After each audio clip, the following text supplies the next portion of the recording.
Man, I've noticed that every time I do a game review, all I do is complain about the bad ones. The ones that look like they took 5 seconds to make. I will stun you. Oh. So let's do something positive for once. Or twice. I've already reviewed what I considered to be the greatest mobile horror games out there. People loved it, so yeah, I'll do it again. After digging on the App Store for a worryingly long time, these were some of the games I would consider good, or not bad is a better word. That being said, this will probably be my last video about good mobile horror games, so listen up.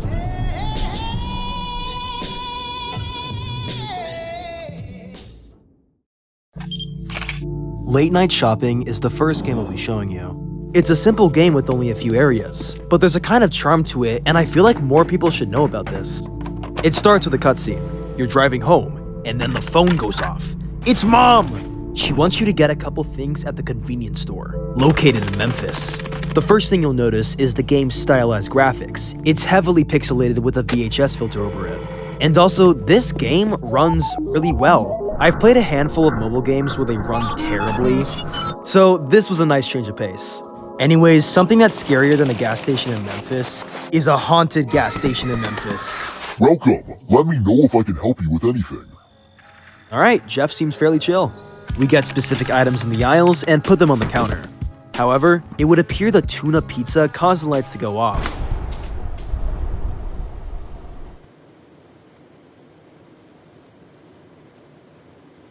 Jeff is too lazy to go fix it, so gives you a discount if you turn on the power. Oh man, thank you so much, Jeff. Oh no! Where are you taking me? Help!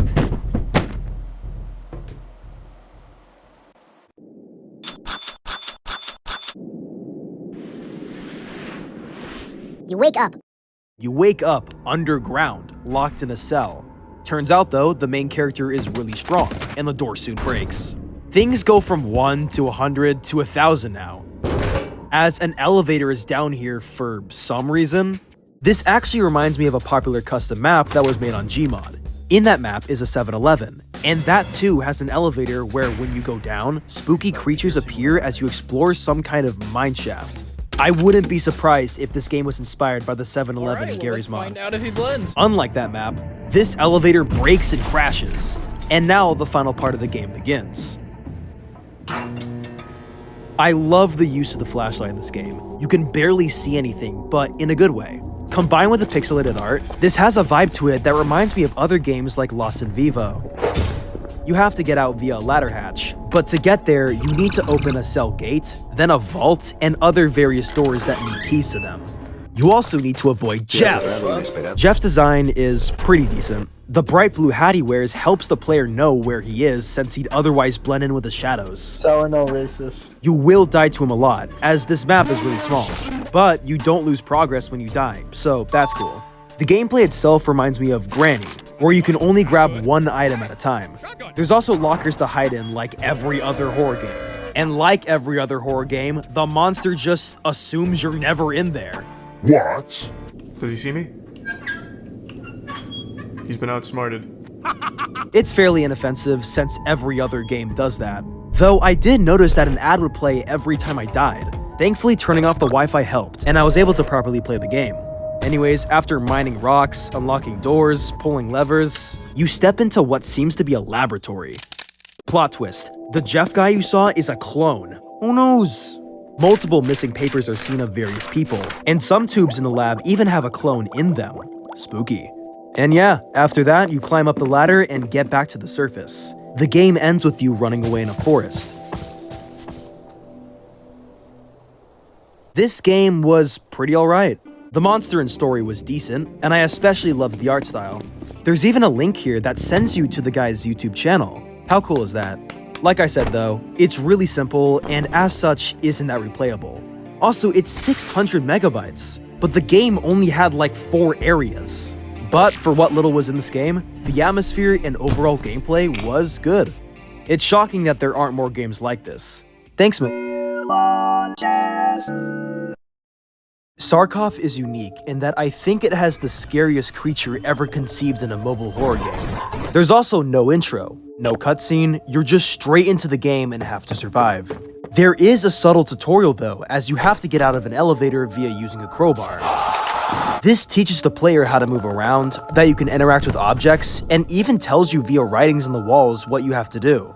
All within a single tiny space, which I thought was cool. Because you know, some tutorials in games are more obvious than others. I will kill you. As for the gameplay, it's a Slender the 8 Pages clone. The goal is to collect 5 artifacts and place them inside the elevator you spawned in. Not sure why, but I'm not really here for the lore. Late Night Shopping was a simple game, and pretty easy overall. This game is also simple, but did ramp up the difficulty. The map is much larger and way more confusing. It's maze-like with room after room. Some doors are even boarded up, where you need to collect crowbars just to break them down. To win the game only has 5 things for you to collect. You'd think it'd be easier than 8, but think again. You have to individually bring it back to the elevator, where then you have to go back and grab another. The same thing with crowbars. Even though it's a Slender clone gameplay-wise, this simple change is enough to make it stand out. And then, there's the monster. It doesn't resemble anything natural, and moves in an erratic way. Thankfully, it isn't too smart. He's pretty slow, and even if you're under a table clearly visible, it doesn't notice. Otherwise, this guy's design is amazing. The map is also randomly generated, so you have to pray that you spawn in a good seed. I say this because you may have noticed that the game also has a timer. I guess just to see how far you can speedrun this game. The game can actually just take 5 minutes to complete. And once you get all the 5 artifacts, you win! And that's it. Overall, another simple but interesting and unnerving title. Something that's very rare to find in the App Store. I don't have much else to say, so it's time to move on to the last game. This game is a fever dream, both in a good way and in a bad way. And no one knows about this. It only has 1 rating. This is so strange in every way, I don't know where to start. I guess we can start with the cutscene. After navigating the overcomplicated menu, the story begins saying they brought back their daughter that died using black magic. They turned her into a doll, and along with it, turned the player's wife into this horrifying mess. Every step she takes screams that she's in pain, and the sound she makes even resembles a more slower version of the Slendytubby scream. I decided to go with this being a good mobile horror game because I genuinely, no joke, got scared at the wife. When you're spotted, it bolts at you, and somehow I got goosebumps from it. And the doll, as I previously noted, doesn't hurt you directly, but does alert your presence to the ex-wife. Okay, alright. So now let's talk about how the game works.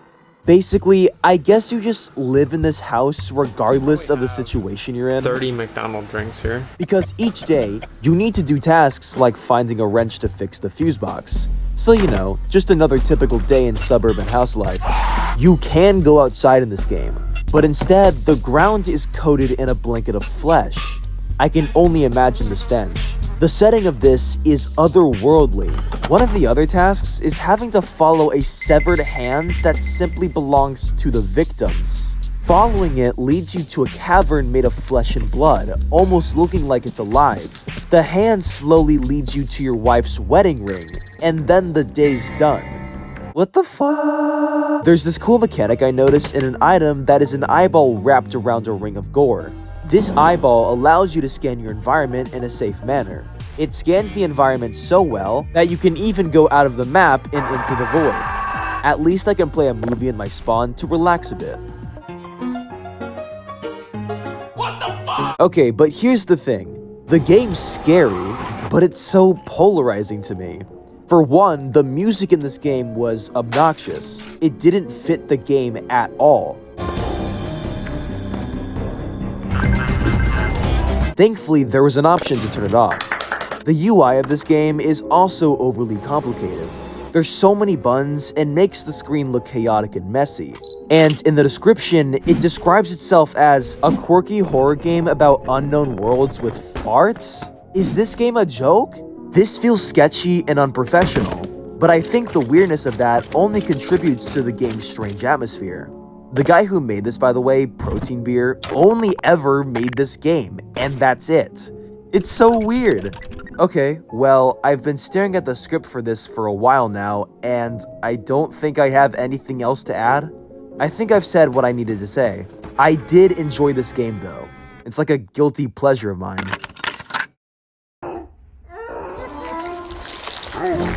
Okay, so we're just gonna play some good old Royal Match. I might have heard of it from Sournale. Sournale said it was back then. Honestly, I'm a traditionalist himself. Oh, what the heck? I did try my best to find a fourth game, but no matter how far I searched, I could not find another mobile horror game that gave me chills. Anyways, as I said way back in the intro, this is probably my last good mobile games video.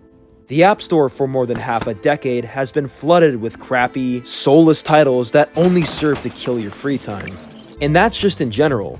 Horror has been no exception to this on mobile. The fact that I couldn't find a traditional fourth game to talk about says something.